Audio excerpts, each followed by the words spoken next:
अगर इंसान का विवेक ही मर जाए तो उसका जीवन एक बोझ बनकर रह जाता है। जय हिंद दोस्तों, आप सभी का आपके अनविलिंग सोसाइटी में बहुत बहुत स्वागत करता हूं। आज एक ऐसे समस्या का समाधान लेकर के आया हूं जो हमारे देश को खोखला करती जा रही है।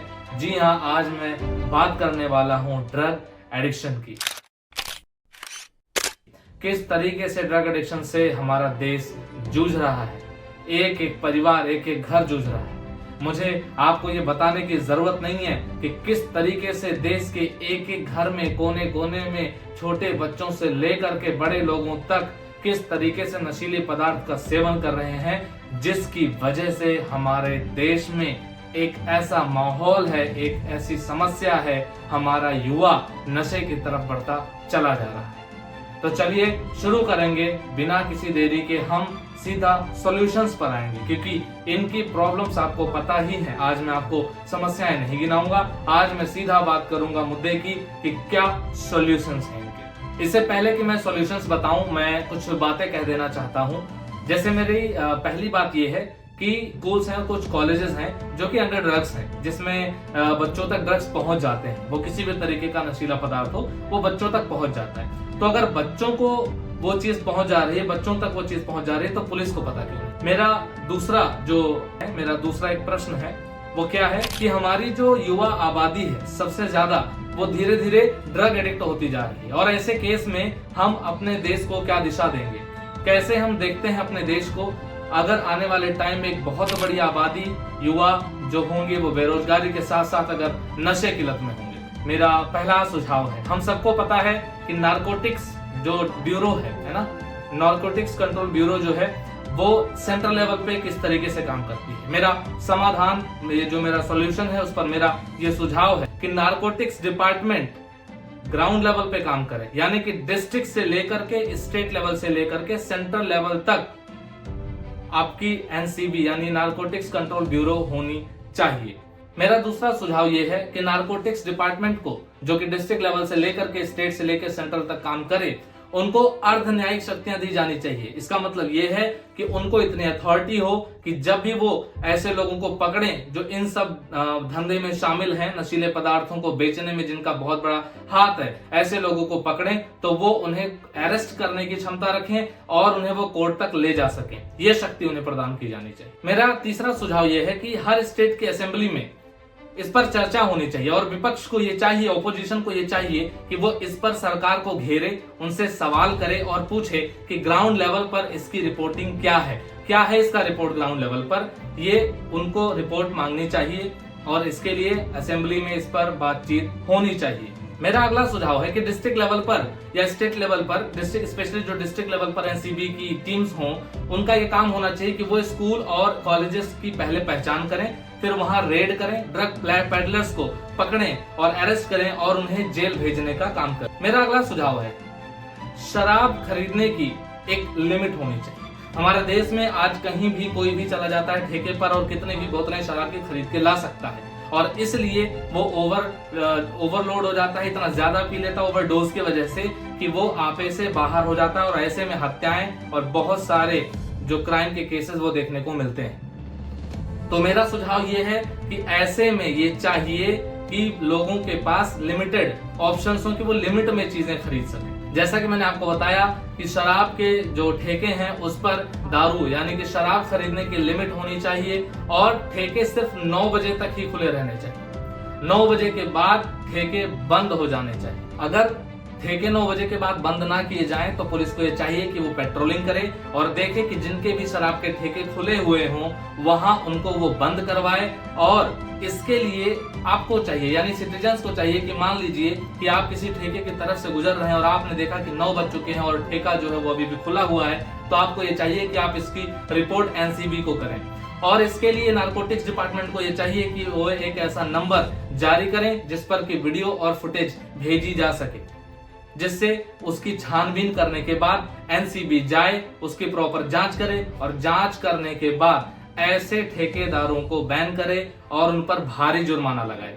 साथ ही ये जो नंबर नारकोटिक्स जारी करे, इस पर ये एक हेल्पलाइन नंबर भी होना चाहिए जिस पर महिलाएं अपनी शिकायत दर्ज करा सकें। जैसा कि हम जानते हैं कि बहुत ज्यादा शराब का जो सेवन है उसकी वजह से महिलाएं प्रताड़ित होती हैं, डोमेस्टिक वायलेंस होता है उनके साथ और इस वजह से वो बहुत परेशान रहती हैं। तो वो जो नंबर जारी करेगा, एनसीबी जारी करेगी, उस पर महिलाएं भी वो रिपोर्ट करा सकें और एनसीबी को चाहिए कि एक टीम तुरंत जाकर के इस चीज की जांच करे और अगर वो दोषी पाए जाते हैं तो ऐसे लोगों को सजा दी जानी चाहिए। हमारे देश में वोटिंग के लिए एक कार्ड है, हर चीज के लिए कहीं ना कहीं एक कार्ड है, यहाँ तक कि राशन के लिए भी हमारे पास कार्ड है। तो क्यों ना शराब के लिए भी एक कार्ड बना दिया जाए। जिस प्रकार से हम कोई भी क्रेडिट कार्ड बनवाते हैं तो उसमें क्या होता है, जब आप एक क्रेडिट कार्ड बनवाते हैं तो उसकी एक लिमिट होती है, उसके ऊपर जाकर के आप खर्च नहीं कर सकते। तो क्या ऐसी लिमिट के लिए एक कार्ड हमारे लिए नहीं होना चाहिए जिससे कि एक आदमी उससे ज्यादा दारू ना खरीद सके, और इसके लिए सरकार को बैठ करके इस पर विचार करना चाहिए। साथ ही ये ध्यान रखा जाए कि अंडर एज बच्चों का कार्ड ना बने, जैसे कि एक अंडर एज बच्चा वोट नहीं कर सकता, इसी प्रकार से मेरे तो ये बात समझ में नहीं आती कि किस प्रकार से एक अंडर एज बच्चे को पोलिंग बूथ के अंदर तो नहीं जाने दिया जाता, लेकिन वो इन सारी नशीली चीजों के पास कैसे पहुंच जाता है। इसके लिए सरकार कितना सीरियस है और इस पर उनको बहुत ज्यादा विचार करने की जरूरत है। आप जानते होंगे कि बहुत सारे ऐसे चीफ मिनिस्टर्स हैं जो इसका दावा करते हैं कि हम अपने एरिया में बहुत सारे कैमरास लगवा रहे हैं, तो उन कैमरास की जांच होनी चाहिए। स्पेशली उन कैमरे को वहां लगवाया जाए जहां पर गुटखा, तंबाकू और नशीले पदार्थ बेचे जाने की संभावना है। वहां उसको वीकली एक चेकअप की जानी चाहिए, उसकी फुटेज देखी जानी चाहिए कि क्या किसी अंडर एज बच्चे को ये चीजें हाथ में दी गई हैं। अगर दी गई हैं तो उसकी दुकान बंद करवाई जाए और उस पर बहुत भारी जुर्माना लगाया जाए। मेरा अगला सुझाव है कि जो इल्लीगल शराब को बेचते हैं, आप जानते हैं कि बहुत सारे लोग ऐसे हैं जो देसी शराब पी करके मर रहे हैं आज भी। मैं उन स्टेट्स की बात नहीं करना चाहता है कि कौन से स्टेट्स कितने ज्यादा मतलब इनके लत में पड़े हुए हैं और कितने ज्यादा उनकी हालत बेकार हो रही है। क्योंकि आप देखिए कि एक आदमी जब शराब पीता है तो इससे सिर्फ उसका पतन नहीं होता, पतन हो जाता है उसके परिवार का। उसके बच्चे बहुत ज्यादा समस्याएं झेलते हैं, उनका एजुकेशन नहीं हो पाता, यहाँ तक कि कई बार उनको खाने की दिक्कत होती है, 2 वक्त का खाना तक नहीं मिल पाता और पत्नी का जीवन पूरी तरह से नरक हो जाता है। मेरा सुझाव यह है कि इल्लीगल शराब बेचने वालों को पकड़ा जाए, पकड़ने के बाद उन पर मिनिमम 10 लाख रुपए का जुर्माना लगाया जाना चाहिए, साथ ही 7 साल की सजा सुनाई जाए। जब तक आप ऐसा नहीं करेंगे ये लोग देसी शराब बेचते रहेंगे, इल्लीगली अवैध शराब बेचते रहेंगे। मेरी अगली बात है, अगला मेरा सुझाव है कि जो भी चीजें हैं, जैसे कि आप देखिए कि अगर कोई किसी देश में जा रहा है दूसरे देश से, जैसे कि आप हवाई मार्ग से जाइए, आप पानी के जहाज से जाइए या फिर आप लैंड से आइए, तो ऐसे केस में सख्ती से सख्त जांच होनी चाहिए लोगों की। आप उनको प्रॉपर तरीके से जांचिए, उसके बाद ही कोई सामान आने दीजिए। क्योंकि आप देखिए कि बहुत सारे देश जो हमारे नेबरिंग कंट्रीज हैं, वहां से ड्रग्स आ रहे हैं और भारी मात्रा में आ रहे हैं और अभी तक हमारी जो एनसीबी है वो जो मेन लोग हैं उन तक पहुंच नहीं पाई है। तो ये चाहिए कि आप इस चीज के लिए सख्ती बरतें। सरकार को ये चाहिए छोटे से छोटे बच्चे जो 6th क्लास से लेकर 12th क्लास तक के बच्चे हैं उन तक भी ये सारी चीजें कैसे पहुंच पा रही हैं, जबकि ये नियम है कि छोटे बच्चों के हाथ में हम ऐसी कोई भी चीज नहीं दे सकते। तो सरकार को चाहिए कि उन नियमों को फॉलो करवाए। साथ ही मैं ये कहना चाहूंगा कि शराब को ना कहें, आप शराब लेना बंद करें। और ऐसे बहुत सारी नशीली चीजें हैं, आप पाएंगे कि आपके आसपास बहुत सारे छोटे छोटे बच्चे जो अलग अलग तरीके की चीजों से नशा करते आप देखेंगे उनको।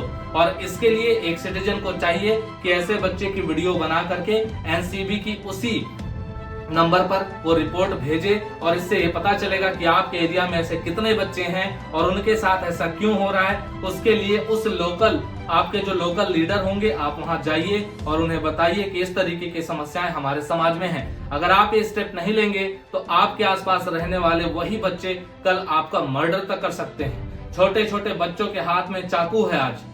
आप देखिए दिल्ली के कई गलियों में छोटे छोटे बच्चे जो नशे में होते हैं, उन्हें पता नहीं होता वो क्या कर देंगे। और इसके लिए हमारी ये जिम्मेदारी बनती है कि हम वो वीडियो रिकॉर्ड करें और वो हम पहुंचाएं हमारे लोकल गवर्नमेंट तक। अंत में बस मैं इतना कहना चाहूंगा कि एक अच्छा समाज बनाएं, एक अच्छी परवरिश करें अपने बच्चों की और गार्डियंस की। अंत में एक बात और मैं कहना चाहता हूं कि जो हमारे गार्डियंस हैं उनकी रेस्पॉन्सिबिलिटी सिर्फ इतनी ही नहीं है कि वो सिर्फ अपने बच्चियों को देखें, आपको अपने लड़कों को भी देखना होगा। जब एक लड़की जाती है और आप उसका पूरा ध्यान रखते हैं इसी समाज से, जिस समाज में हमारा लड़का या ऐसे बहुत सारे लड़के हमारे जो इस समाज में उन बच्चियों को डराने का काम कर रहे हैं, तो हमें उनको रोकना होगा।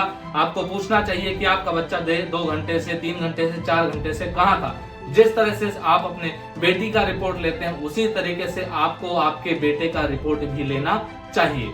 इससे ये होगा कि वो गलत संगति में पड़ने से बच सकता है और कल होने वाली समस्याओं से आप भी बच सकते हैं। इन्हीं शब्दों के साथ मैं विदा लेता हूँ, मिलूंगा फिर। जय हिंद, जय भारत।